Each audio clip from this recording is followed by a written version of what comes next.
اللہ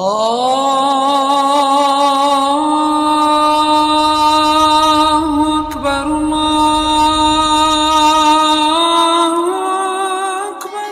حوصلہ دے، بنگال کا نام سنتا تھا لیکن آج مان لیا کہ ہاں بھائی بنگال میں دم ہے۔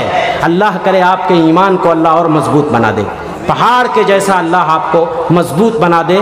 میں نے اپنی ایک نظم میں کہا تھا کہ گناہوں سے دامن بچانا پڑے گا، گناہوں سے دامن بچانا پڑے گا، جو رب روٹھ جائے منانا پڑے گا، جو خواہش ہے جنت میں ہو اپنا مسکن، جو خواہش ہے جنت میں ہو اپنا مسکن، عبادت میں دل کو لگانا پڑے گا، گناہوں سے دامن بچانا۔ میرے بھائیوں، جتنا ایمان مضبوط ہوتا ہے، سن لیجئے، مصیبت اتنی بڑی ہوتی ہے۔